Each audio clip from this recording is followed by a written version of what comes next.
menurut ayat Quran dan hadis Nabi itu nanti ada bermacam-macam. Ada orang beriman itu yang dimasukkan surga. Ada orang beriman itu yang dimasukkan ke dalam surga. Ada orang beriman itu yang disebut penduduk surga. Kenapa lain-lain, Pak? Karena waktu di dunia amalannya juga lain-lain. Ada orang beriman yang masuk surga. Ini paling murah tiketnya. Mau masuk surga? Kata Nabi begini, ma min abdin qala la ilaha illallah thumma mata ala dhalik illa dakhala al-jannah. Kalau seorang hamba sudah mengucap dua kalimat syahadat, dia yakin dengan kebenaran kalimat itu sampai matinya, orang itu akan masuk surga.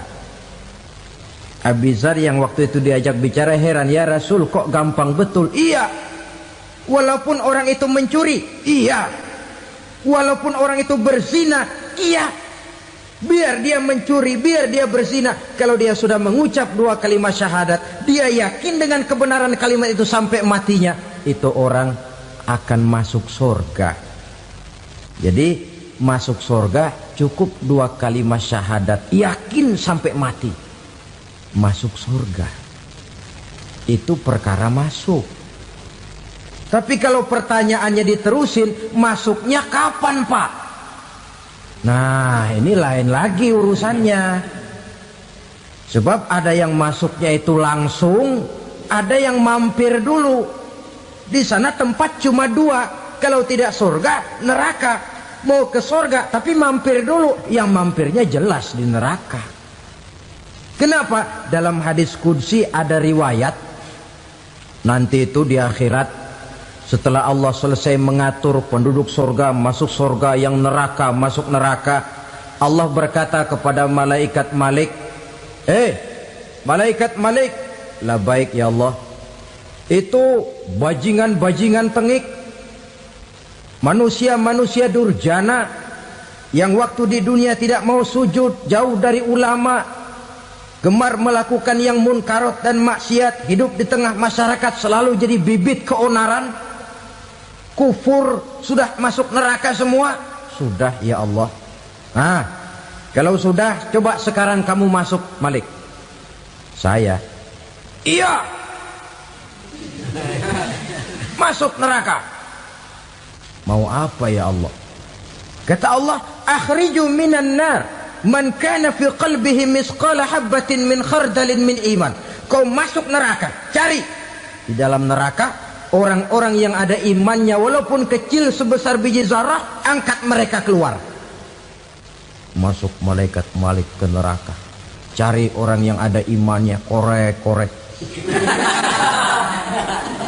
Ya repot, udah pada gosong.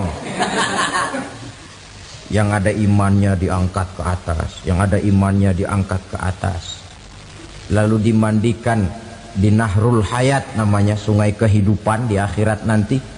Cakep lagi rupanya, bersih lagi wajahnya, apel di hadapan Allah. Kata Allah, bagaimana mas? Kapok nggak sampean? Kapok ya Allah. Nah, kalau kapok, idhab fadkhulil jannah, pergi masuk surga sana. Berangkat mereka ke surga, ketemu sama teman-temannya yang udah sampai lebih dulu, yang nggak pakai mampir lagi. Terjadi dialog. Kata teman-temannya yang udah pada nyampe duluan, mas, iya, emang baru sampai? Saya baru sampai. Memang mampir di mana dulu mas? Kita sudah lama sampai di surga. Saudara buka surah Al-Muddatsir ayat 34-35. Ma salakakum fis saqar? Kenapa kamu mampir di neraka Saqar? Qalu lam naku minal musallin. Mereka menjawab, kami mampir di neraka Saqar mas, gara-gara dulunya kami waktu di dunia ndak pernah sholat. Ndak pernah sholat? Ndak pernah. Kan rumahnya dekat masjid, cuma dekat doang mas. Sholat mah enggak saya. Enggak pernah ngasih makan fakir miskin, enggak pernah hadir di majelis taklim, pendeknya enggak pernah melakukan kebajikan, maka saya pun mampir di neraka sakor. Untung betul saya punya iman mas sedikit. Waktu hidup di dunia dulu saya pernah mengucap 2 kalimat syahadat, sekali-kalinya waktu mau kawin. Masya Allah. Untung saja kawin, kalau nggak kawin polos.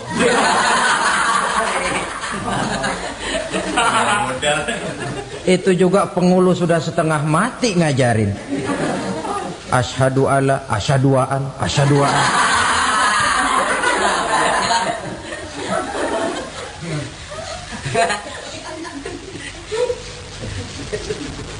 Ini namanya masuk surga, ada mampir dulu. Ada pula orang mukmin itu yang dimasukkan surga. Namanya dimasukkan kan terima beres. Saya masuk ke rumah, jalan sendiri, cari tempat sendiri. Saya dimasukkan ke dalam rumah, terima beres. Pokok ada di dalam, itu dimasukkan namanya. Nggak pakai mampir. Tapi tentu tiketnya lebih mahal ketimbang yang pertama tadi. Apa kata Allah?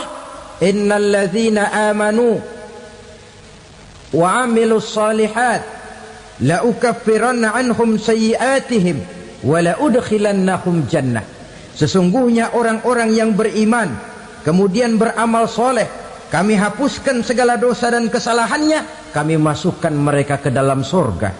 Lihat ayatnya, Allah yang memasukkan, kita yang dimasukkan. Tidak pakai transit, tidak usah mampir. Cuma tidak cukup syahadat, tidak cukup amanu, tapi diiringi dengan wa amilus salih. Iman, amal.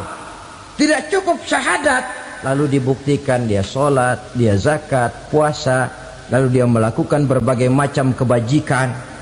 Ini yang menyebabkan dia tidak pakai mampir di tempat yang bernama sakor. Lalu ada pula orang mukmin itu yang disebut penduduk sorga. Wah, ini sudah VIP ini. Ashabul jannah, penduduk sorga. Siapa mereka? Kata Allah, innal ladzina amanu summa istaqamu fala khaufun alaihim wala hum yahzanun ulaika ashabul jannah hum fiha khalidun. Sesungguhnya orang-orang yang beriman lalu istiqamah, tetap dalam melaksanakan perintah Allah, tidak goyang, tidak labil tapi stabil, istiqamah, mereka tidak takut dan tidak bersedih hati. Merekalah penduduk surga. Iman, istiqamah. Tidak punya duit, sembahyang. Banyak duit, sembahyang. Miskin, sembahyang. Kaya, tetap sembahyang. Istiqamah. Kadang orang kalau susah rajin ke masjid, banyak duitnya ngelihat masjid melengos. Waktu miskin hamba Allah, setelah kaya jadi hamba harta. Bergeser, tidak ada nilai istiqomahnya. Saudara-saudara, dengan begitu penduduk neraka itu dua. Ada penduduk permanen, ada penduduk yang semi permanen. Yang semi permanen orang-orang beriman yang mempunyai dosa besar. Mereka masuk ke neraka untuk menerima azab sesuai dengan dosanya. Bila selesai masa azab itu, mereka akan diangkat untuk ditempatkan kembali ke dalam surganya Allah Subhanahu wa ta'ala. Nah, dikala itulah saudara-saudara, ada yang disebut syafaat dari Rasulullah Sallallahu Alaihi Wasallam. Tapi tentu jangan lupa, syafaat ini ibarat kain menambal dia. Kita punya kain bolong-bolong sedikit, syafaat yang menambal. Sholat kita ada kurang dikit, sedekah kita ada campur riak dikit, amalan kita ada tidak karena Allah dikit, kita berharap syafaat. Jadi biarlah kain masih bolong-bolong, yang penting punya kain. Tapi kalau kainnya tidak ada, yang ditambal apanya? sholat tidak, puasa tidak, zakat tidak, berharap syafaat saja. Ya, terlalu berlebihan itu. Saudara hadirin yang saya hormati, apabila selesai proses penghisaban, proses penghitungan, maka dikala itulah manusia terbagi dalam dua kelompok besar. Fariqun fil jannah wa fariqun fis sa'ir. Sekelompok orang-orang beruntung yang masuk ke dalam surga, dan sekelompok lagi masuk ke dalam neraka. Ibu-ibu, saudara-saudara kaum muslimin rahimakumullah. Pada pertemuan yang lalu sudah saya jelaskan bahwa hidup selalu berakhir dengan kematian. Apabila datang kematian menimpa seseorang, datanglah kiamat baginya. Itu yang disebut dengan kiamat kecil. Hakikatnya mati adalah perpindahan dari kehidupan di dunia ini menuju kehidupan di alam barzakh. Menunggu kita di alam barzakh sampai datangnya saat kiamat. Entah 10 tahun, entah 100 tahun, entah 1000 tahun, hanya Allah saja yang maha tahu. Adapun orang-orang beriman yang melakukan amal kebajikan dalam kehidupan di dunia ini, masa penantian yang lama di alam barzakh buat mereka sebentar saja. Tetapi bagi orang-orang kafir yang ingkar, yang tidak beriman kepada Allah, yang hidup di dunia cuma menumpuk-numpuk dosa, tentu penantian di alam barzakh akan merupakan waktu yang sangat lama. Bukankah dalam kehidupan kita waktu itu memang relatif? Contoh misalnya, bagi pemuda-pemudi yang sedang duduk asyik memadu cinta, waktu 4-5 jam saja rasanya cuma 4-5 menit. Tenggelam oleh keasikan. Tapi buat orang yang berbaring di rumah sakit, meratap di balik-balik apa itu tembok derita kata lagu, di balik dinding-dinding penjara, sehari bagai seminggu, seminggu rasa sebulan, sebulan boleh jadi rasa setahun. Penantian yang sangat lama. Kapan kiamat itu akan datang? Ini rahasia Allah. Jangankan kita yang orang awam, baginda Nabi sendiri tidak diberitahu oleh Allah kapan kiamat itu akan terjadi. Tetapi sungguh pun demikian, banyak hadis-hadis yang menjelaskan ciri atau tanda-tanda datangnya kiamat.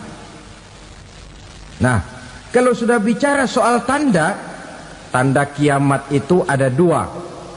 Pertama yang disebut alamatus sughra, tanda-tanda kecil. Ini waktunya masih ada tenggang. Ada yang dinamakan alamatul kubra, tanda-tanda besar. Artinya kiamat sudah diambang pintu. Apa tanda-tanda kecil dari datangnya hari kiamat itu? Misalnya kata Nabi, apabila ilmu sudah diangkat oleh Allah, artinya apabila ulama sudah banyak wafat, minat orang belajar agama berkurang, lalu kebodohan nampak merajalela di mana-mana, zina dikerjakan secara terbuka, minuman-minuman keras jadi kebanggaan, itu termasuk di antara tanda-tanda kecil terjadinya hari kiamat. Apalagi misalnya iza waladatil ammatu rabbataha, apabila budak sudah melahirkan tuan. Apa maksudnya? Ada yang mentafsirkan apabila anak sudah bisa membudaki orang tuanya. Orang tua yang melahirkan dia, yang membesarkan dia, demi setelah si anak besar jadi orang berpangkat, bertitel, berharta, berkedudukan, jadilah orang tua itu budaknya. Sehingga sering dibilang kalau orang tua kaya, anak jadi raja. Tapi kalau anak yang kaya, orang tua sering jadi budak. Apalagi munculnya fitnah yang bergelombang, timbul perang antara dua bangsa yang besar, waktu berjalan terasa sangat pendek sekali. Itu merupakan tanda di antara tanda-tanda kiamat. Termasuk di dalamnya sulit membedakan mana laki, mana perempuan. Kan kalau tanda-tanda kayak begini sekarang sudah banyak kita lihat kan. Ulama banyak wafat, penggantinya sulit. Zina dikerjakan berterang-terangan, minuman keras jadi kebanggaan, banyak anak membudaki orang tuanya, sulit membedakan mana laki mana perempuan. Kadang-kadang dari belakang kita lihat perempuan bener, begitu kita colek nengok jenggotan.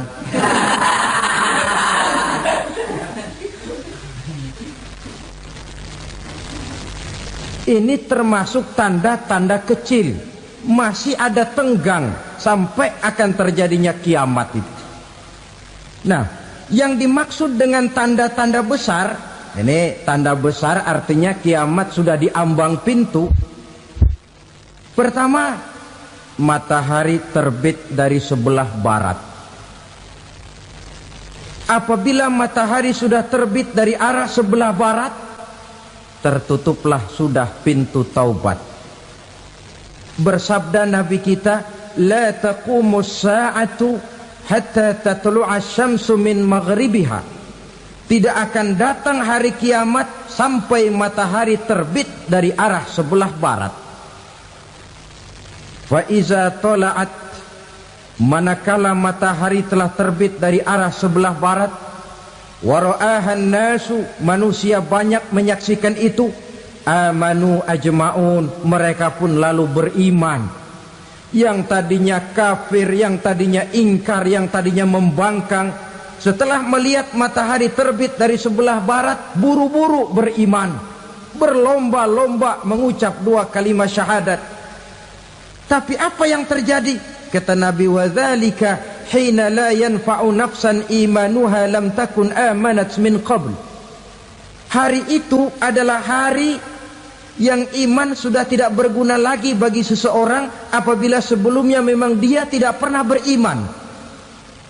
Au kasabat fi imaniha khaira, atau beriman tetapi tidak pernah melakukan kebajikan di dalam keimanannya itu. Hari yang sudah kasib, hari yang sudah terlambat, beriman tidak akan ada gunanya lagi.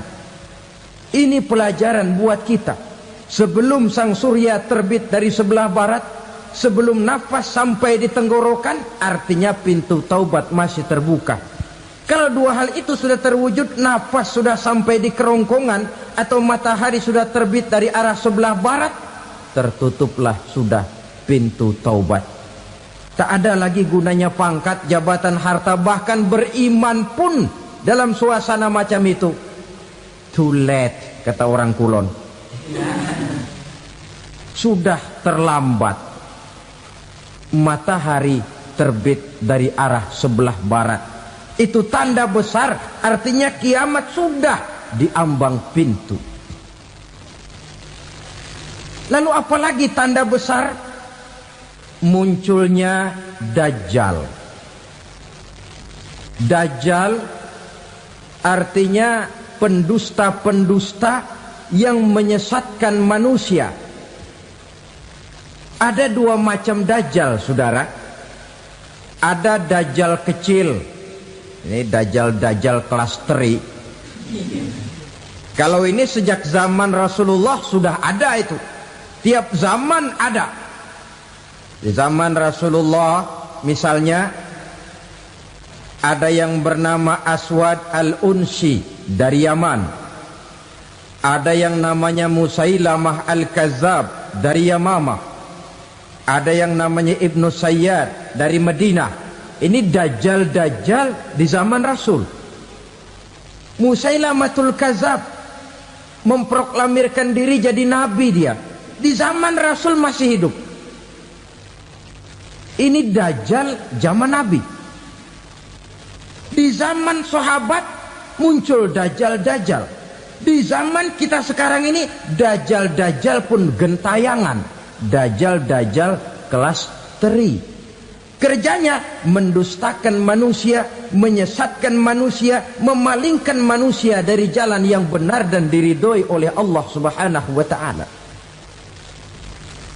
Adapun yang merupakan tanda besar dari datangnya kiamat, dajjal-dajjal kelas kakap. Pembohong-pembohong besar yang menyesatkan masyarakat manusia berpaling dari jalan Allah mengikuti jalan mereka. Apa sih ciri dajjal itu? Kata Nabi dalam hadis Bukhari Muslim, inna dajjala, sesungguhnya yang namanya dajjal itu yakhruju, satu saat akan muncul mendekati hari kiamat. Wa inna ma'ahu ma'an, si dajjal ini membawa air. Wa naran, dan juga membawa api. Dua simbol. Di tangan yang satu dia bawa air, di tangan yang satu dia bawa api. Wa ammal ladzi yarahu an-nasu ma'an fanarun, adapun yang orang banyak lihat air, hakikatnya adalah api. Yang dilihat api, hakikatnya adalah air. Oleh sebab itu, kalau api yang ditawarkan, ambillah air. Kalau air yang ditawarkan, pilihlah api. Maksudnya apa ini? Ini bahasa simbol, saudara-saudara. Dajjal bicaranya seolah-olah untuk kepentingan manusia. Menawarkan surga. Surga yang dia tawarkan hakikatnya neraka. Hai manusia, kalau kau mau bahagia, jangan dekat-dekat dengan agama. Solat itu tidak efektif dan efisien, tidak produktif dari segi ekonomi itu. Menghadiri majelis taklim cuma buang-buang waktu. Tahajud, tasbih, tahlil, baca Quran, apa itu? Pekerjaan mubazir saja.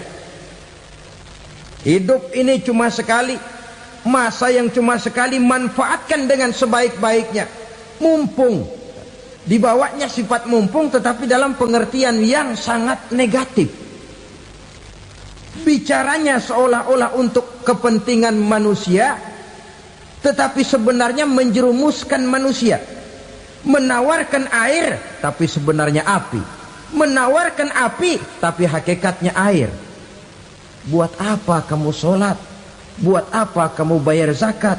Buat apa kamu puasa? Surga yang dicanangkan dajjal hakikatnya neraka. Neraka yang digambarkan dajjal pada dasarnya adalah surga. Jadi memutarbalikkan fakta itu kerjaan dajjal. Yang hak jadi batil, yang batil dibilang hak, yang benar jadi salah, yang salah malah jadi benar. Tuntunan disuruh jadi tontonan, tontonan malah menjadi tuntunan. Itu pekerjaan dajjal profesinya. Zamannya Nabi Adam, dajjalnya kan iblis. Betul? Betul. Apa sih gang kerayuan iblis itu? Allah setelah menciptakan Nabi Adam kan bilang, Adam, kau dan istrimu Hawa tinggal di surga ini. Seluruh fasilitas yang ada di surga persilahkan kau nikmati. Satu yang tidak boleh, jangan coba-coba dekati pohon khuldi. Dekat saja jangan, apalagi sampai memetiknya. Datang dajjal yang namanya iblis ini. Adam, kamu tahu nggak kenapa tidak boleh makan buah khuldi? Ya nggak tahu, pokoknya saya dilarang. Bodoh kamu Dam. Khuldun artinya kekal. Kalau kamu makan itu buah, kau akan kekal di surga buat selamanya. Allah tidak kepengen, maka dilarang kamu makan buah khuldi. Kalau kau ingin kekal di surga Adam, makan saja. Saya bicara begini ini untuk kepentingan kamu Adam. Ini kan ciri-ciri Dajjal. Bicaranya sih seolah-olah untuk kepentingan Nabi Adam, hakikat sebenarnya menjerumuskan Nabi Adam supaya ingkar dan melanggar larangan dari Allah Subhanahu wa ta'ala. Jadi setelah muncul Dajjal, timbul kekacauan-kekacauan di masyarakat. Banyak yang terpengaruh, terpedaya dan terpesona. Termasuk mereka yang memproklamirkan diri jadi nabi, mereka yang memproklamirkan diri jadi rasul di zaman sesudah Rasulullah wafat. Itu adalah Dajjal. Maka saya ingatkan, kalau di zaman kita sekarang ini ada orang ngaku jadi nabi, ada orang ngaku jadi rasul, biar bahasa Arabnya kental, Quran hafal, hadis ribuan hadis hafal, biar pakai serban sampai menyengser ke tanah, bahasa Arabnya fasih, tapi dia mengaku jadi nabi, jadi rasul, kita umat Islam wajib tidak percaya. Wajib untuk tidak percaya. Itulah Dajjal zaman kita sekarang ini. Tidak mustahil mereka datang mempengaruhi orang awam supaya berpaling dari Rasulullah, mengikuti mereka. Nah, di akhir zaman nanti, mendekati hari kiamat, Dajjal ini muncul. Dajjal kelas kakap, menyesatkan masyarakat manusia untuk berpaling dari Islam, mengikuti seruan mereka. Apalagi di antara datangnya kiamat itu, tanda yang besar itu, turunnya Nabiullah Isa Al-Masih, putra Maryam. Menurut berbagai hadis yang sahih, Nabi Isa Al-Masih nanti akan turun lagi. Tidak membawa risalah yang baru, tapi meluruskan risalah Islam ini yang telah banyak ditinggalkan oleh masyarakat. Bahkan ada hadis menjelaskan beliau akan membunuh Nabi, mematahkan kayu-kayu salib, lalu melaksanakan haji dan umrah mengikuti syariat Nabi Muhammad, bukan membawa agama baru. Menjadi semacam mujaddid, reformer, menyelamatkan manusia dari bisikan Dajjal. Bahkan ada riwayat yang menjelaskan bahwa Nabi Isa berhasil mengalahkan Dajjal, mengembalikan masyarakat manusia kembali kepada ajaran Islam yang datang dari Allah, dibawa oleh Rasulullah Sallallahu Alaihi Wasallam. Dengan kata lain, turunnya Nabi Isa bukan sebagai Nabi dan Rasul baru, tetapi mengikuti syariat Nabi kita Muhammad Sallallahu Alaihi Wasallam. Saudara hadirin, ibu-ibu hadirat yang saya hormati, kemudian apalagi di antara tanda-tanda besar akan datangnya kiamat itu? Keluarnya asap atau awan. Kata Nabi, inna min asrati sa'ah dukhanan yamla'u ma bainal masyriqi wal maghrib. Di antara tanda-tanda kiamat, munculnya awan antara langit dan bumi. Ini pun diperkuat dalam surah Ad-Dukhan ayat 10. Fartaqib yauma ta'tis sama bidukhanim mubin fayughshan nas hadza azabun alim. Bagi orang-orang yang beriman, mereka biasa-biasa saja. Tapi bagi orang kufur, datangnya asap dan awan ini merupakan azab yang kelewat pedih. Barangkali sedikit mendekati gambaran tentang azab yang pedih ini, saya ingatkan alam pikiran kita kepada peristiwa yang belum lama terjadi. Pernah dengar berita bocornya reaktor nuklir di Chernobyl, Uni Soviet? Pernah dengar?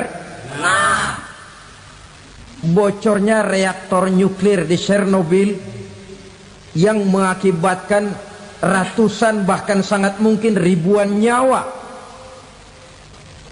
Cuma satu reaktor. Bagaimana kalau seluruh cadangan nuklir yang dimiliki oleh para negara adikuasa ini diledakkan? Bahkan yang konon menurut catatan cadangan nuklir yang dimiliki bersama oleh Amerika dan Rusia sekarang ini sudah sanggup memusnahkan 6 miliar manusia, 1,5 kali lebih banyak dari jumlah manusia yang nongkrong di permukaan bumi ini. Saudara-saudara hadirin yang saya hormati, lalu saat mendekati hari kiamat, apalagi tandanya? Setelah Nabi Isa wafat, pada saat turunnya yang kedua kali, lalu Allah meniupkan angin sejuk. Semua orang-orang beriman, orang-orang baik wafat, sehingga penghuni bumi ini cuma tinggal lagi terdiri dari orang-orang kafir. Tidak ada lagi di bumi ini yang bisa mengucapkan Allah. Sehingga dalam hadis qudsi itu ada keterangan, innallaha azza wa jalla yaqulu li Israfil. Allah pernah pesan kepada malaikat Israfil, kata Allah, Israfil, idza sami'ta qailan yaqul Allah Allah fa akhirin nafakh 40 sanatan ikraman liqailiha. Hai Israfil, apabila kau dengar di permukaan bumi masih banyak orang yang mengucapkan Allah Allah, maka tunda sangkakala kiamat itu 40 tahun. Untuk apa? Ikraman liqailiha, menghormati orang yang mengucapkan Allah Allah itu. Wah, jadi karena sekarang masih banyak yang mengucapkan Allah, besar hatilah kita, masih jauh kiamat itu. Tapi jangan lupa, kiamat pribadi, kiamat kecil itu yang gak kita sangka-sangka. Ajal datang mencabut nyawa, itu kiamat pribadi, dan itu yang pasti kita hadapi, dan itu yang membuat kita tidak boleh bersikap main-main di dalam kehidupan sekarang ini. Saudara hadirin yang saya hormati, tidak ada lagi orang-orang muslim. Seluruh penduduk dunia ini kafir. Lalu terciptalah struktur sosial yang berlandaskan prinsip hidup semau gue. Bakal terjadilah prinsip di mana yang kaya menyantap yang miskin, yang kuat menindas yang lemah. Hidup sudah bagaikan di rimba belantara, berlaku hukum rimba, siapa yang kuat dia yang menang, siapa yang lemah menjadi mangsa. Timbul kekacauan, maksiat merajalela, munkarat menjadi-jadi, sehingga isi bumi ini penuh dengan segala macam perbuatan dosa. Tidak ada perlunya lagi alam diperpanjang temponya. Datang saat yang sudah dijanjikan oleh Allah Azza wa Jalla, maka terjadilah yang disebut kiamat kubra, kiamat besar, kiamat ancur-ancuran. Bagaimana kejadian ini dimulai? Dalam surah Az-Zumar ayat 68, Allah subhanahu wa ta'ala berfirman, wa nufikha fis suri fasa'iqa man fis samawati wa man fil ardi illa man sya'allahu. Maka manakala ditiuplah sangkakala, terkejutlah seluruh yang ada di langit dan seluruh yang ada di bumi. Bila saat kiamat datang, Allah perintah malaikat Israfil, Israfil, tiup sangkakalamu. Ditiuplah sangkakala oleh malaikat Israfil. Yang akibat daripada tiupan itu, seluruh yang ada di langit, seluruh yang ada di permukaan bumi terkejut. Yang ada di langit siapa? Malaikat kan. Bayangin aja kalau malaikat kaget, apalagi kita. Terkejut seluruh makhluk yang ada di bumi, yang ada di langit mendengar suara sangkakala itu. Bunyinya tidak sanggup kita bayangkan dahsyatnya. Ledakan nuklir, ledakan neutron, belum apa-apa ketimbang bunyi sangkakala malaikat Israfil ini. Nah, lalu mendengar bunyi sangkakala ini, gemparlah makhluk, kacaulah alam. Bumi gempa, planet-planet bertabrakan, gunung meletus, air laut tumpah ke darat, angin topan bertiup, halilintar menyambar. Lalu semua yang bernama hidup mati total. Mati bareng tanpa persiapan. La haula wala quwata illa billah. Saya kadang-kadang dalam tafakur bermohon, ya Allah, mudah-mudahan saya enggak nemuin kiamat beneran. Ngeri. Tidak bisa kita bayangkan macam apa suasana seperti itu. Allah saja banyak memberikan gambaran, misalnya Al-Qari'ah, wa mal qari'ah, wa ma adraka mal qari'ah. Kejadian yang menggemparkan. Tahukah kamu apa kejadian yang menggemparkan itu? Yauma yakunun nasu kal farasil mabsus wa takunul jibalu kal ihnil manfus. Pada saat itu manusia berterbangan bagai kupu-kupu, gunung berterbangan seperti kapas ditiup angin. Gunung saja macam kapas, konon lagi manusia. Kematian total, mulai semut sampai gajah mati, jin mati, iblis mati, malaikat mati. Malaikat saja mati. Saudara hadirin yang saya hormati, kematian total yang tanpa persiapan. Orang bilang, Pak, kalau mati bareng begitu yang repot malaikat maut dong ya. Cabut sana, cabut sini. Itu kalau menurut logika kita, mestinya begitu menurut logika. Tapi logika juga yang nggak perlu serepot itu. Sebab untuk mematikan listrik di wilayah DKI, di wilayah Jakarta, nggak perlu tiap rumah didatengin, matiin, ya lama. Cukup dari kantor pusatnya saja PLN tekan satu tombol, gelaplah seluruh Jakarta. Saudara hadirin yang saya hormati, kematian total. Lalu setelah kematian total, planet-planet juga mati, dalam arti tidak bergerak dan beredar. Angin mati, dalam arti tidak bertiup. Air mati, dalam arti tidak ada riak gelombang. Pokoknya semua mati. Kullu nafsin za'iqatul maut. Semua yang bernafas mati. Dalam ayat lain, kullu man 'alaiha fan. Semua yang ada di permukaan bumi fana. Yang kekal cuma Allah Subhanahu wa ta'ala. Yang paling belakang mati, malaikat maut dan malaikat Israfil. Tapi mati juga sesuai dengan janji Allah. 10 lamanya. Tidak dijelaskan oleh Abi Hurairah 40 jam, apa 40 hari, apa 40 tahun. Hadis-hadis cuma menyebutkan 40 saja. Sunyi alam, yang tinggal cuma Allah saja lagi.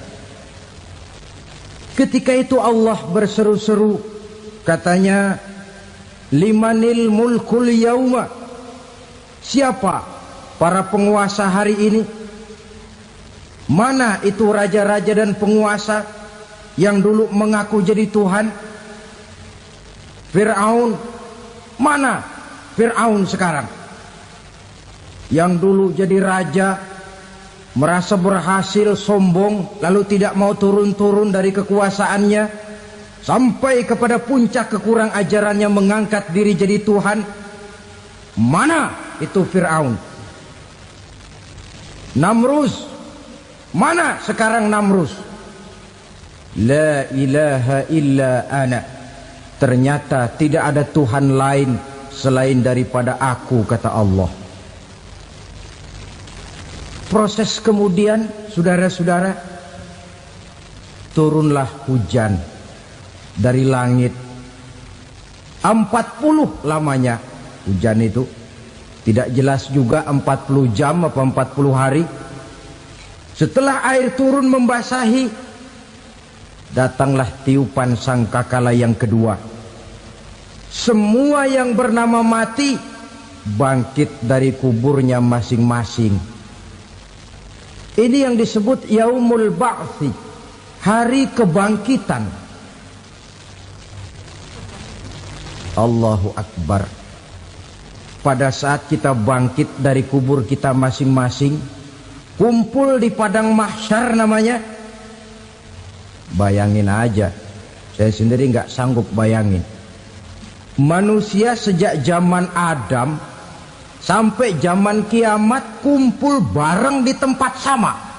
Berapa banyaknya itu?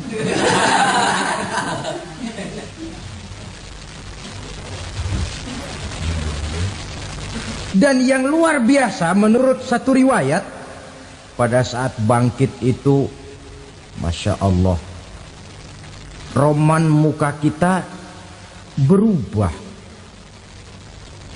disesuaikan dengan amalan kita waktu di dunia ini. Barang siapa yang waktu di dunia amalannya itu amalan tikus, di akhirat nanti dia bangkit dari kubur, mukanya seperti muka tikus. Gagah betul badannya, tapi mukanya seperti tikus. Kenapa? Amalannya waktu di dunia seperti amalan tikus. Apa amalan tikus itu? Suka ngegeragoti barang yang sudah disimpan rapi-rapi. Orang sudah simpan uang rapi-rapi, simpan perhiasan rapi-rapi, digeragoti oleh tikus. Maling-maling, pencoleng-pencoleng, koruptor-koruptor. Itu nanti di akhirat nanti kita lihat mukanya seperti muka tikus. Oh ini waktu di dunia suka nyolong, mukanya seperti muka tikus.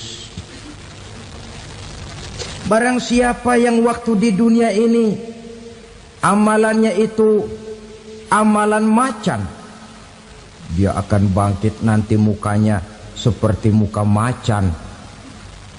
Apa amalan macan? Macan itu amalannya menang-menangan. Orang yang mau menang saja nggak mau mengalah. Coba lihat di hutan. Kenal hutan nggak? Di hutan, raja hutan di mana-mana pasti macan. Betul kan? Betul. Padahal hutan belum pernah bikin pemilihan umum. Tapi macan tidak peduli ada pemilihan umum apa tidak, pokok saya raja. Sebab apa? Macan jadi raja itu bukan karena benar, tapi karena kuat jadi raja. Setelah dia jadi raja, rakyat hutan yang mesti dilindungi malah dimakan oleh raja macan. Kambing rakyat hutan dimakan oleh macan. Ayam rakyat hutan dimakan oleh macan. Itu nanti kita lihat di akhirat itu mukanya seperti muka macan, gagah betul. Lalu barang siapa yang di dunia ini amalannya itu seperti amalan anjing, nanti dia punya muka seperti muka anjing. Apa amalan anjing? Pertama, anjing itu kalau disuruh jaga rumah, dia tidak bisa membedakan mana maling, mana tamu. Biar yang datang maling, kalau bawa tulang, anjing kalem. Yang kedua, anjing itu akan setia kepada siapa saja yang memberinya roti. Siapa yang memberinya roti, itulah majikannya. Apa kata majikannya, pasti dia laksanakan. Soal benar atau salah, dia tidak peduli. Setelah anjing dapat roti, dia tidak punya pilihan lain kecuali bilang, abdi mah kumaha juragan wae ayeuna mah.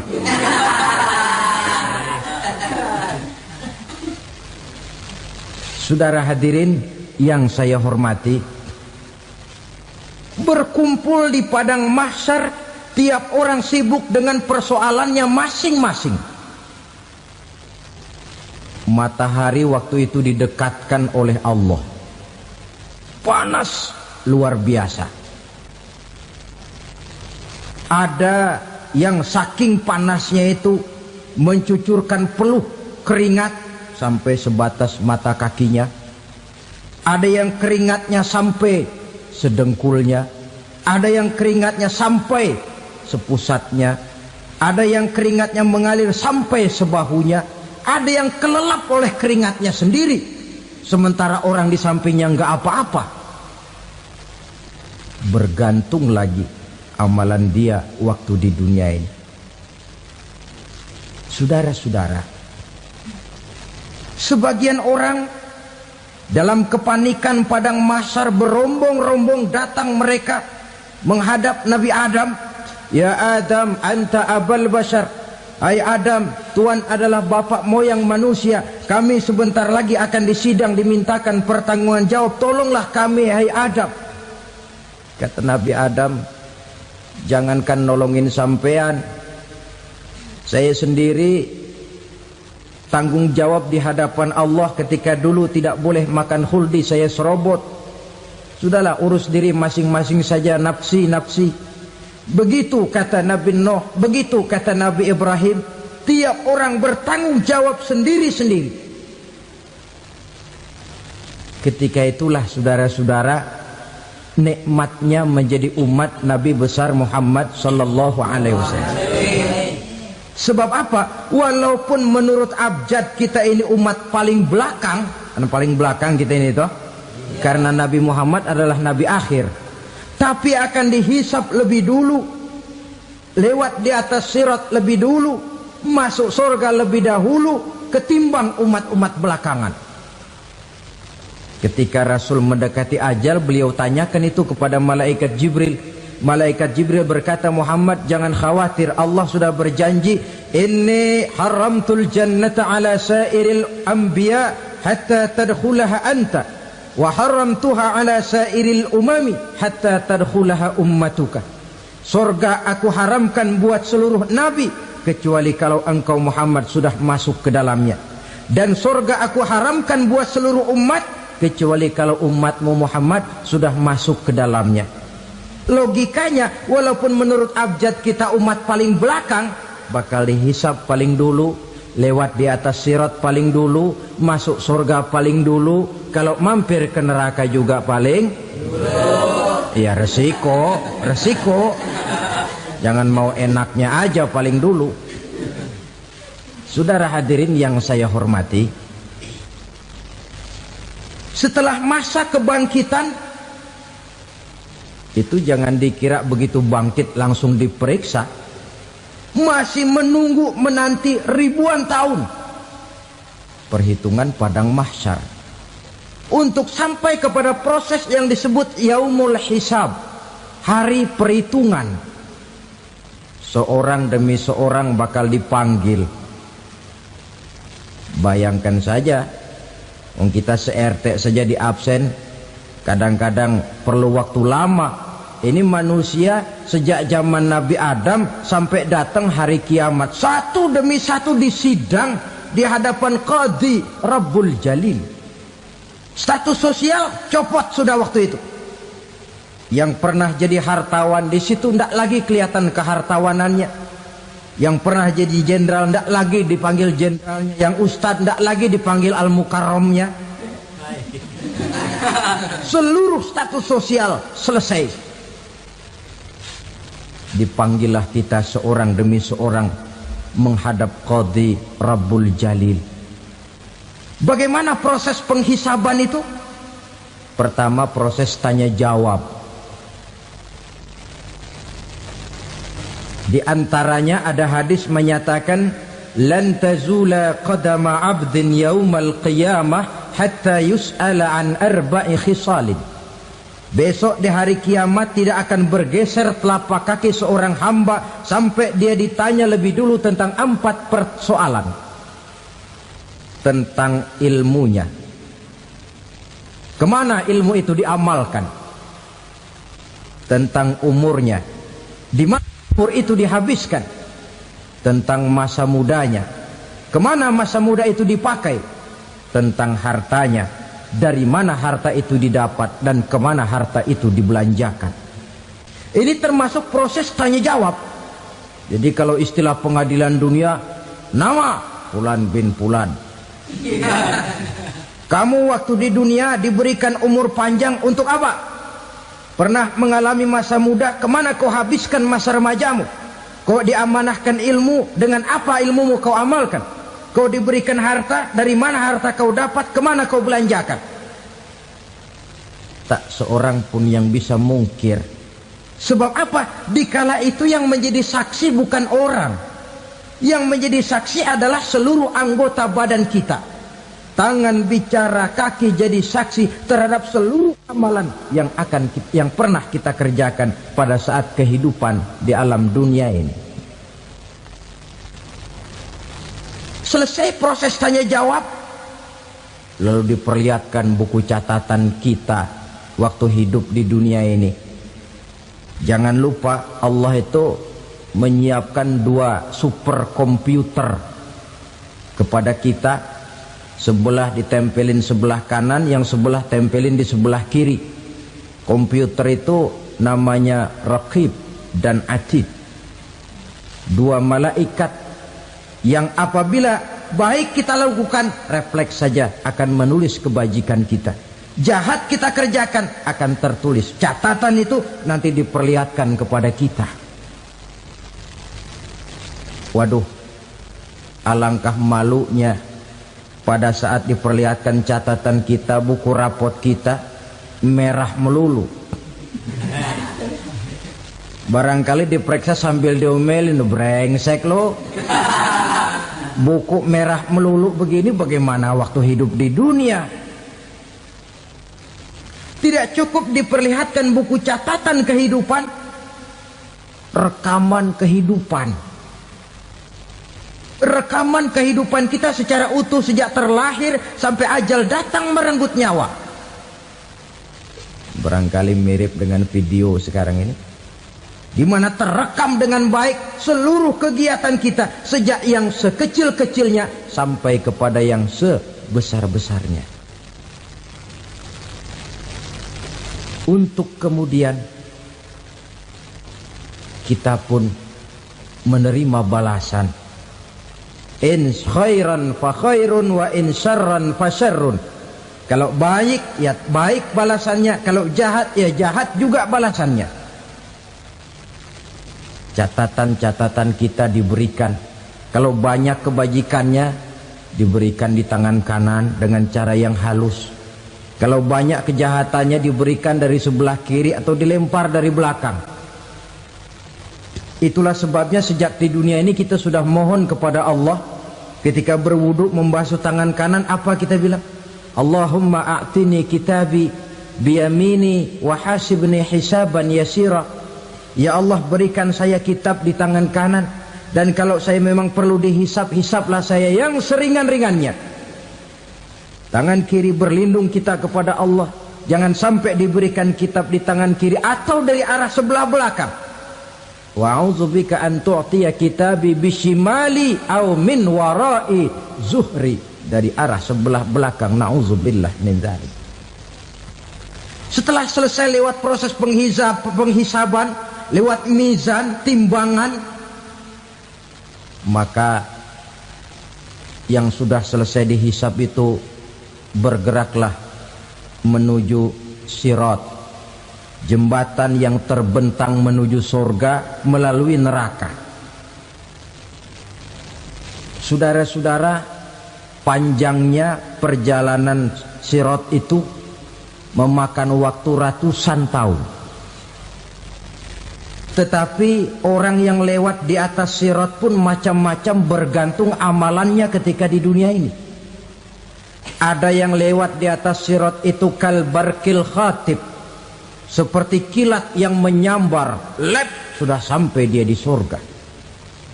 Cepat bukan main. Ada yang lewat di atas sirat itu seperti orang lari-lari. Ada yang lewat di atas sirat itu seperti orang jalan biasa.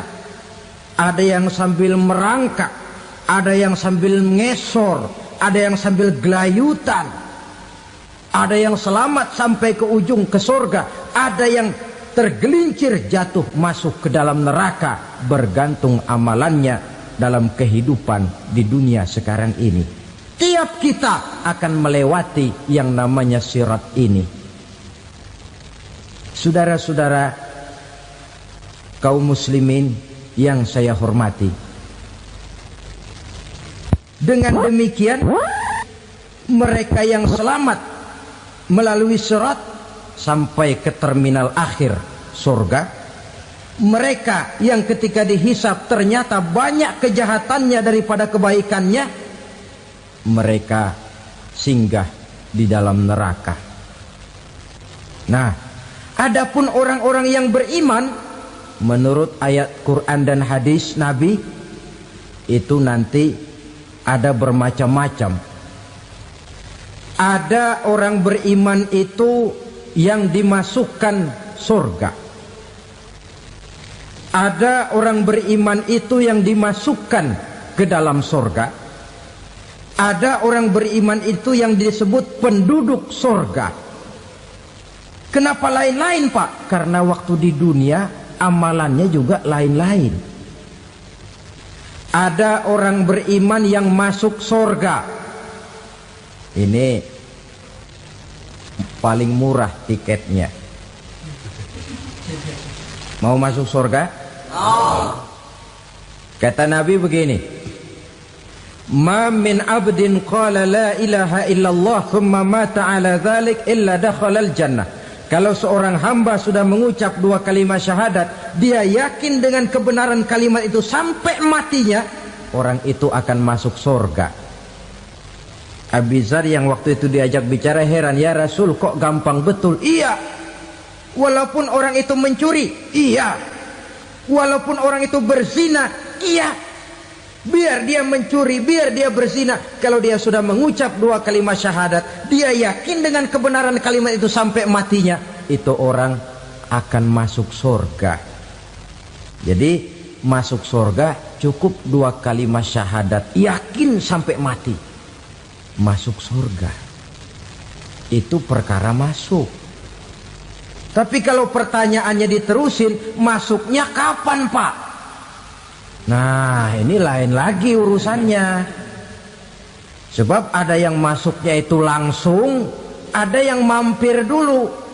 Di sana tempat cuma dua, kalau tidak surga, neraka. Mau ke surga tapi mampir dulu, yang mampirnya jelas di neraka. Kenapa? Dalam hadis qudsi ada riwayat, nanti itu di akhirat, setelah Allah selesai mengatur penduduk surga masuk surga, yang neraka masuk neraka, Allah berkata kepada malaikat Malik, malaikat Malik, labaik ya Allah, itu bajingan-bajingan tengik, manusia-manusia durjana yang waktu di dunia tidak mau sujud, jauh dari ulama, gemar melakukan yang munkarat dan maksiat, hidup di tengah masyarakat selalu jadi bibit keonaran, kufur, sudah masuk neraka semua. Sudah ya Allah. Nah, kalau sudah, coba sekarang kamu masuk, Malik. Saya, iya, masuk neraka. Mau apa ya Allah? Kata Allah, akhriju minan nar man kana fi qalbihi misqala habbatin min khardalin min iman. Kau masuk neraka, cari di dalam neraka orang-orang yang ada imannya walaupun kecil sebesar biji zarah, angkat mereka keluar. Masuk malaikat Malik ke neraka, cari orang yang ada imannya, korek-korek. Ya repot, udah pada gosong. Yang ada imannya diangkat ke atas, yang ada imannya diangkat ke atas, lalu dimandikan di Nahrul Hayat, namanya sungai kehidupan di akhirat nanti. Cakep lagi rupanya, bersih lagi wajahnya, apel di hadapan Allah. Kata Allah, bagaimana mas? Kapok nggak sampean? Kapok ya Allah. Nah, kalau kapok, idhab fadkhulil jannah, pergi masuk surga sana. Berangkat mereka ke surga. ketemu sama teman-temannya yang udah sampai lebih dulu, yang nggak pakai mampir lagi. Terjadi dialog. Kata teman-temannya yang udah pada nyampe duluan, "Mas, iya, emang baru sampai?" Saya baru sampai." "Memang mampir di mana dulu, Mas? Kita sudah lama sampai di surga." Saudara buka surah Al-Muddatsir ayat 34-35. "Ma salakakum fis saqar?" Kenapa kamu mampir di neraka Saqar? Qalu lam naku minal musallin.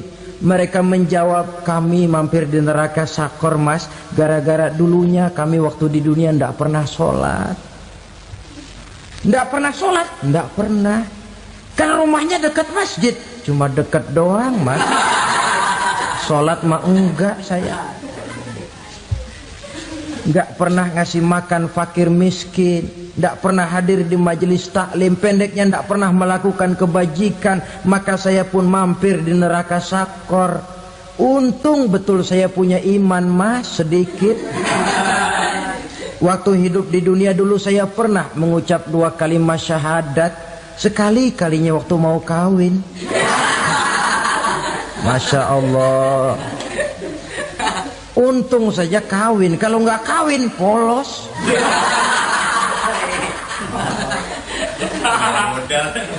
Itu juga pengulu sudah setengah mati ngajarin. Asyhadu alla, asyaduaan, asyaduaan.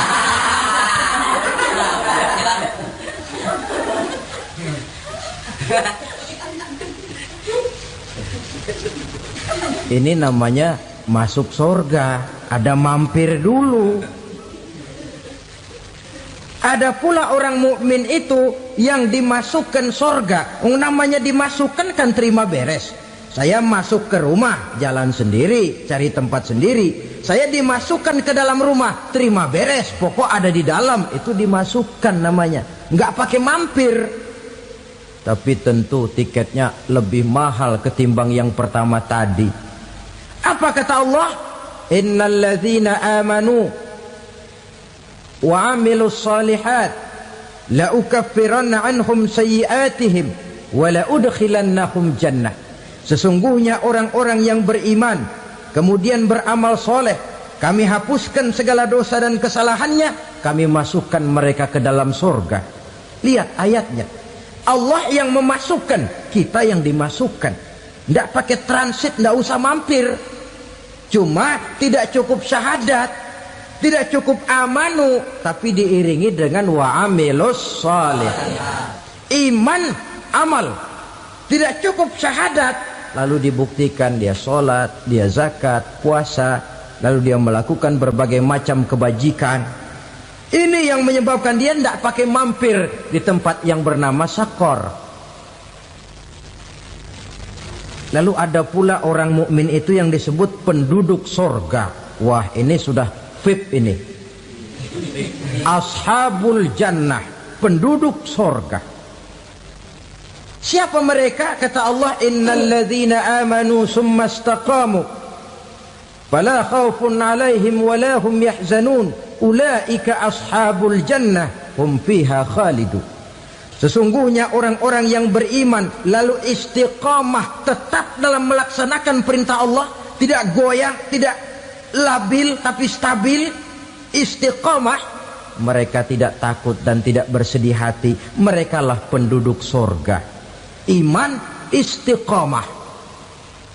Tidak punya duit, sembayang. Banyak duit, sembayang. Miskin, sembayang. Kaya, tetap sembayang. Istiqomah. Kadang orang kalau susah rajin ke masjid, banyak duitnya ngelihat masjid melengos. Waktu miskin hamba Allah, setelah kaya jadi hamba harta. Bergeser, tidak ada nilai istiqomahnya. Saudara-saudara, dengan begitu penduduk neraka itu dua. Ada penduduk permanen, ada penduduk yang semi permanen. Yang semi permanen orang-orang beriman yang mempunyai dosa besar. Mereka masuk ke neraka untuk menerima azab sesuai dengan dosanya. Bila selesai masa azab itu, mereka akan diangkat untuk ditempatkan kembali ke dalam surganya Allah Subhanahu wa ta'ala. Nah, dikala itulah saudara-saudara, ada yang disebut syafaat dari Rasulullah Sallallahu Alaihi Wasallam. Tapi tentu jangan lupa, syafaat ini ibarat kain menambal dia. Kita punya kain bolong-bolong sedikit, syafaat yang menambal. Solat kita ada kurang dikit, sedekah kita ada campur riak dikit, amalan kita ada tidak karena Allah dikit, kita berharap syafaat. Jadi biarlah kain masih bolong-bolong, yang penting punya kain. Tapi kalau kainnya tidak ada, yang ditambal apanya? Solat tidak, puasa tidak, zakat tidak, berharap syafaat saja. Ya, terlalu berlebihan itu. Saudara hadirin yang saya hormati, apabila selesai proses penghisaban, proses penghitungan, maka dikala itulah manusia terbagi dalam dua kelompok besar. Fariqun fil jannah wa fariqun fis sa'ir. Sekelompok orang-orang beruntung yang masuk ke dalam surga, dan sekelompok lagi masuk ke dalam neraka. 7 macam perkara yang merusak akidah dan keimanan, merusak amal perbuatan yang sudah kita kerjakan, merusak sendi-sendi kehidupan sosial, pendek kata merusak segala hal di dalam kehidupan kita. Jauhilah olehmu 7 macam perkara yang merusak. Yang pertama, asyirku billah, menyekutukan Allah Subhanahu wa ta'ala. Agama dimulai dari keyakinan, maka kehancuran agama selalu dimulai dari kehancuran keyakinan, iman atau akidah yang dimiliki oleh seseorang. Dan untuk menghancurkan nilai-nilai iman yang kita miliki ini, orang rasanya tidak akan menghantam kita dengan peluru kendali. Orang tidak akan mengirimkan nuklir ke sini. Orang tidak juga akan mengirimkan satuan militernya ke sini. Untuk menghancurkan nilai-nilai iman, dibanjiri kita dengan paham-paham yang merusak dan mendangkalkan akidah. Baik ia bernama materialisme, baik ia bernama sekularisme, baik ia bernama banjirnya maksiat dan munkarat, baik ia bernama banjirnya peradaban dan kebudayaan yang menghancurkan moral daripada anak-anak kita, sedikit demi sedikit melenturkan dan melunturkan nilai-nilai keimanan kita, untuk kemudian pada waktunya nilai iman itu akan bertukar dan berganti menjadi nilai syirik kepada Allah Subhanahu wa ta'ala. Atau pada sisi lain, menjadikan yang selain Allah sebagai tujuan akhir daripada kehidupan kita. Sedangkan kita sama-sama maklum bahwa di dalam pandangan agama Islam, dosa yang tidak berampun, dosa yang terbesar, termasuk dalam kategori bapak moyangnya dosa, tidak lain adalah syirik, yakni menyekutukan Allah Subhanahu wa ta'ala. Pola penghancuran iman ini memang berstrategi. Ditawarkan kita kepada paham materialisme, paham kebendaan, di mana otak menempati urutan sebagai ranking pertama, Tuhan jatuh pada urutan kedua. Lalu menyusul kepada paham sekularisme, Allah dipisahkan dari seluruh kegiatan hidup ini, untuk pada gilirannya menjadikan yang selain Allah sebagai tujuan akhir daripada seluruh kegiatan hidup kita. Oleh karenanya, kewajiban menjaga nilai-nilai iman ini merupakan kewajiban yang mulia tetapi berat, tidak hanya untuk kita, tetapi juga bagaimana mewariskannya kepada anak-anak kita, generasi yang akan datang. Orang-orang tua bijaksana yang diceritakan di dalam Al-Quran, kalau sudah berpikir tentang anak-anaknya, pertanyaan yang paling mereka risaukan ialah ma ta'buduna min ba'di. Anakku, kalau pada satu saat aku, ayahmu sudah tidak ada lagi di dunia ini, meninggalkan kamu semua, ma ta'buduna min ba'di, apa yang akan kamu sembah nak? Jikalau sekarang ayahmu masih mau ke masjid, masih mau melakukan rukuk dan sujud, masih beribadah menyembah Allah Subhanahu wa ta'ala, kalau orang tuamu sudah tidak ada, ma ta'buduna min ba'di, masihkah engkau mau datang ke masjid? Masihkah engkau mau rukuk dan sujud? Masihkah engkau mau menyembah Allah Subhanahu wa ta'ala? Pertanyaan ini yang dipikirkan oleh Nabi Yakub kepada putra-putranya. Pertanyaan ini yang diteruskan oleh Nabi Ibrahim kepada anak-anaknya. Pertanyaan ini yang diwariskan oleh generasi ulama'us salafus saleh kepada para generasi berikutnya. Bagaimana kita generasi sekarang? Kita orang-orang tua sekarang bukan berfikir ma ta'buduna min ba'di, malah yang kita fikirkan ma ta'kuluna min ba'di. Kalau bapak tidak ada nanti kamu makan apa nak? Perkara kamu nyembah apa, urusan nomor 18. Yang penting kamu nanti hidup bisa makan nak. Maka kita sibuk mewariskan harta kepada anak-anak kita. Kita sibuk mewariskan kebun dan tanah kepada anak-anak kita.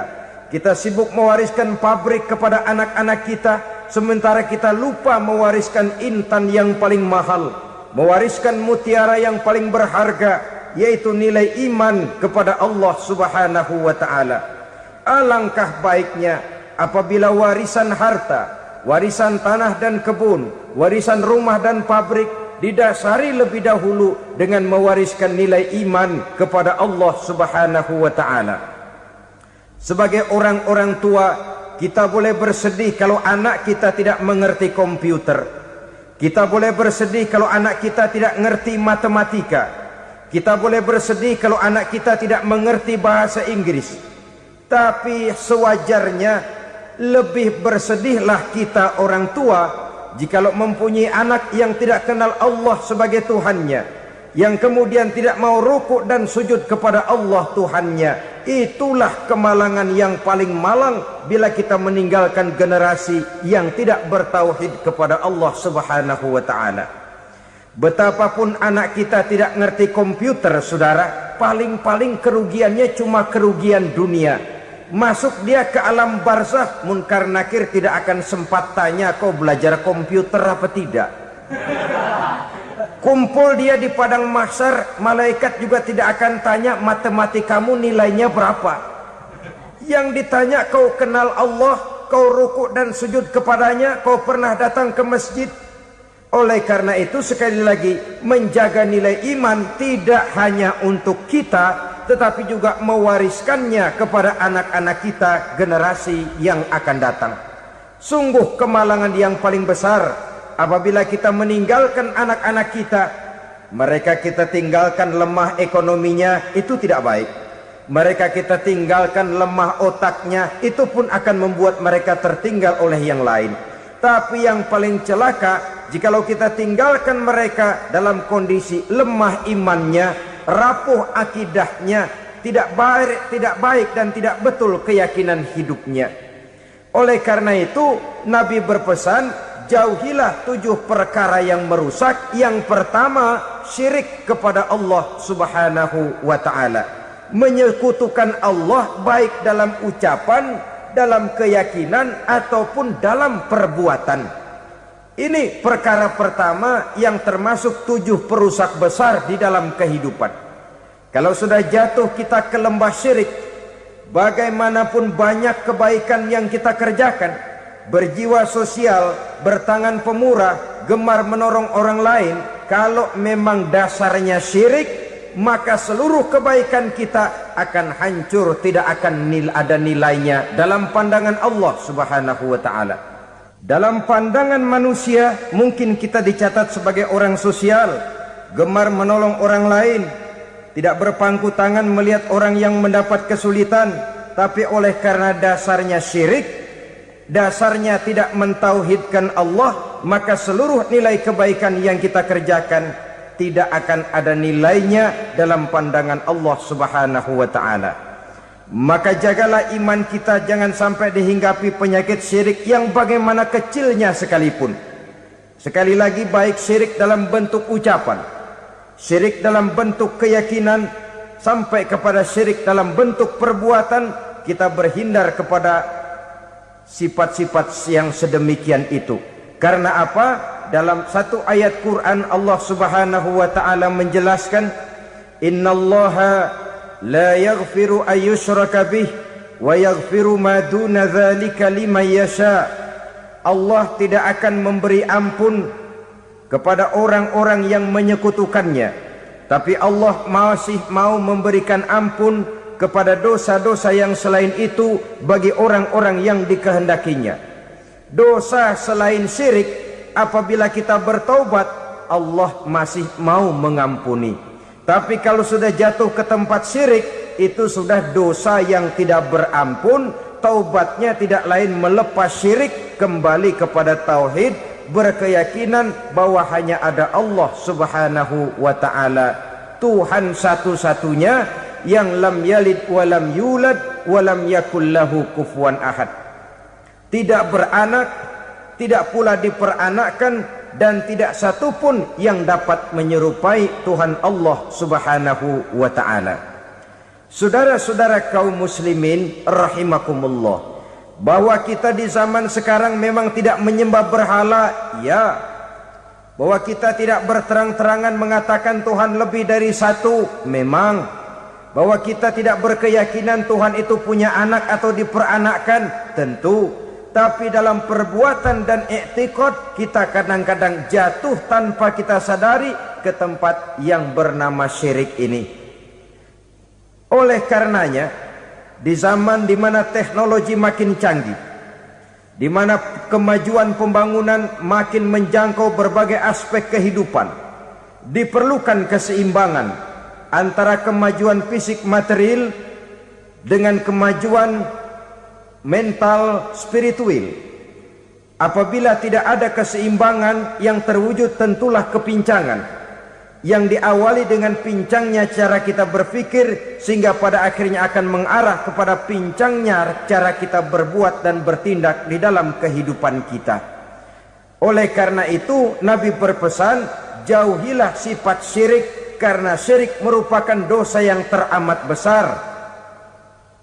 Ini sifat merusak yang pertama. Yang kedua, kata Nabi, wasihra, jauhilah sihir. Sihir ini juga termasuk perkara yang merusak kehidupan. Kita semua sama-sama maklum bahwa sihir sebenarnya bukan persoalan baru. Sejak sebelum datang Islam, sihir itu sudah ada. Di zaman Yunani kuno, sihir ada. Di zaman Mesir kuno, di zaman Cina kuno, dan yang lain-lain yang serba kuno, sihir itu sudah ada. Bahkan para nabi pun, para rasul yang diutus oleh Allah Subhanahu wa taala, senantiasa berhadapan dengan ahli-ahli sihir untuk menguji kebenaran dari misi yang mereka bawa.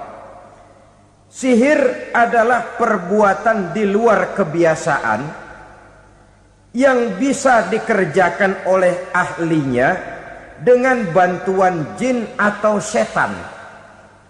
Hukum mempelajari sihir adalah haram, mengamalkannya lebih haram lagi.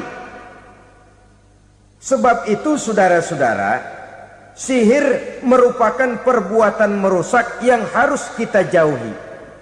Ciri-ciri daripada perbuatan sihir, pertama, ia mengandung tipuan, bayangan khayal. Di zaman Nabi Musa misalnya, orang melihat tambang-tambang itu seperti ular. Nabi Musa melayangkan tongkatnya menjadi ular-ular besar yang memakan ular-ular kecil ciptaan tukang-tukang sihir Fir'aun tadi. Lalu sihir bisa terjadi dengan bantuan jin kafir atau setan. Kemudian ciri yang ketiga, sifatnya halus dan tersembunyi.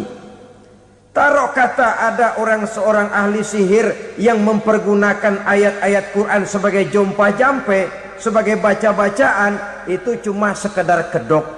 Tujuannya tidak lain menjadikan agama sebagai kedok untuk membenarkan cara yang dimurkai oleh Allah Subhanahu wa taala. Satu hadis yang diriwayatkan oleh Imam Bazar dan Tabrani, Nabi berpesan, "Laisa minna man tatayyara lahu au takahhana au tukuhhina lahu au sahira lahu." Tidak termasuk ke dalam golonganku, kata Nabi. Tidak termasuk umatku. Siapa mereka? Man tatayyara lahu, orang yang bertatoyur. Apa tatoyur itu? Dari kalimat toyaro, artinya terbang. Toir biasa diartikan dengan burung. Tatoyaro percaya kepada suara-suara burung. Man tatayyara lahu, mempercayai, meyakini dengan benar-benar kepada suara beburungan. Kan suka ada itu, nah bunyi burung tuh, maling liwat. Maling liwat. Burung bunyi, maling liwat. Itu termasuk tatayyara lahu, percaya kepada suara burung. Kan aneh kalau suara orang nggak dipercaya, suara burung malah dipercaya. Ada ustadz ceramah, kiai ngaji, nggak mau didengerin, burung dengerin bener. Nah, suaranya dari sebelah mana? Belah kulon. Nah, itu tandanya ano. Habis dihitung-hitung. Itu termasuk tatayyara lahu. Au takahana, atau bertenung, au tukuhina, atau minta ditenungkan, au sahirolahu, atau melakukan perbuatan sihir, atau minta disihirkan. Laisa minna, tidak termasuk ke dalam golonganku, kata Nabi. Sehingga dengan demikian saudara-saudara, menghadapi sihir dengan sihir sekalipun termasuk perbuatan yang tidak diajarkan oleh agama. Kita kan mempelajari sihir untuk jaga diri. Tidak apa-apa. Yang dilarang mengamalkannya, dilarang juga mempelajarinya. Sebab orang kalau sudah mengetahui, biasanya lalu terangsang untuk mencoba. Kalau percobaannya berhasil, biasanya terangsang untuk coba lagi dan coba lagi. Pada akhirnya ketagihan, lalu beralih menjadi profesi, apalagi itu nanti bisa mendatangkan hasil uang. Saudara-saudara kaum muslimin rahimakumullah, kita manusia makhluk nyata. Kita hidup di alam nyata, terikat oleh sunnatullah, causality. Oleh karenanya, bagi kita keyakinan yang penuh, keikhlasan di dalam bertuhankan Allah, penyerahan diri sepenuhnya hanya kepadanya, itu sudah merupakan obat penangkal yang sangat ampuh agar kita tidak terkena penyakit-penyakit yang dibuat oleh setan dan para pembantunya. Sehingga beberapa ayat Quran mengajarkan, misalnya a'udzu bikalimatillahi tammati min syarri ma khalaq, atau bismillazi la yadurru ma'asmihi syai'un fil ardi wala fis sama, dengan menyebut nama Allah yang tidak bisa mendatangkan bahaya sedikit pun, dari baik yang datang dari langit maupun yang datang dari bumi. Jiwa yang kosong dari keyakinan yang penuh kepada Allah, jiwa yang penuh was-was dan ragu-ragu, itu yang mudah terserang oleh penyakit-penyakit yang dikerjakan oleh para tukang-tukang sihir, yaitu oleh setan dan seluruh para pembantunya. Kemudian hadis kedua yang diriwayatkan oleh Imam Ibnu Hibban, Nabi bersabda, la yadkhulul jannata mudminu khamrin wala mu'minu bisihrin wala qati'u rahmin. Tidak masuk surga. Ini Nabi yang bilang, tidak masuk surga. Siapa itu? Pertama, mudminu khamrin, orang yang berkekalan dalam mabuk. Selalu mudminun itu sudah menjadi perbuatan rutinnya, tidak kapok-kapoknya, teler seumur hidup. Mudminu khamrin, tidak masuk surga orang yang selalu bermabuk-mabukan. Yang kedua, wala mu'minu bisihrin, orang mukmin tapi main sihir. Ini juga oleh Nabi diperingatkan, tidak akan masuk surga orang mukmin tapi suka main sihir. Wala qati'u rahmin, dan tidak juga orang yang memutuskan silaturahmi. 3 macam manusia yang diperingatkan Nabi tidak akan masuk surga: orang yang selalu mabuk, orang mukmin yang main sihir, dan orang yang memutuskan silaturahmi. Saudara-saudara kaum muslimin rahimakumullah. Lalu orang berkata, kenapa dilarang kita bersihir? Padahal Rasul sendiri kan punya mukjizat. Nah, kita memang harus membedakan antara mukjizat dengan sihir.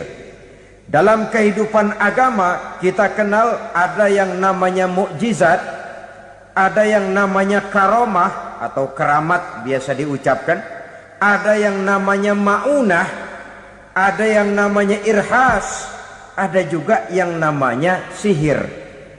Kesemuanya ini berbeda, saudara-saudara. Yang dinamakan mukjizat itu khusus untuk para rasul saja.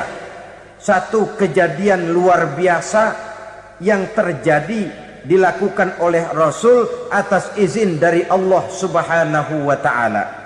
Perbedaannya dengan sihir jelas. Sihir dari setan, mukjizat dari Allah. Sihir bisa dipelajari, mukjizat tidak.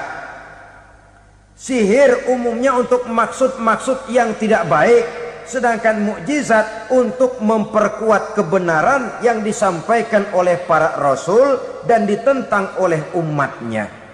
Bahkan kafir Quraisy dahulu menganggap orang-orang ahli sihir itu berada dalam satu posisi yang hina, sehingga mereka mengatakan dan menuduh Nabi Muhammad sebagai tukang sihir. Tuduhan sebagai tukang sihir adalah tuduhan yang sangat aib dan hina. Di tengah masyarakat kufar jahiliyah, kedudukan tukang sihir dipandang sebagai kedudukan yang hina, sehingga mereka mengejek Nabi dengan sebutan tukang sihir. Jadi mukjizat hanya untuk Rasul saja. Kemudian karomah. Karomah ini asal kata dari karomah, kehormatan, kemuliaan yang diberikan Allah kepada hamba-hambanya yang rajin mendekatkan diri kepadanya. Oleh karena ketekunannya melaksanakan ibadah, Allah memberikan keistimewaan kepada orang itu, yang dengan keistimewaannya dia bisa mengerjakan yang tidak bisa dikerjakan oleh orang lain. Karomah hanya bisa dicapai dengan prestasi ibadah. Kalau sihir, mau ibadah apa enggak, asal dia belajar, bersatu dan berteman dengan setan, memenuhi persyaratan-persyaratan setan, biasanya lalu bisa. Sedangkan karomah tidak mungkin terwujud tanpa orang mendekatkan diri sedekat-dekatnya kepada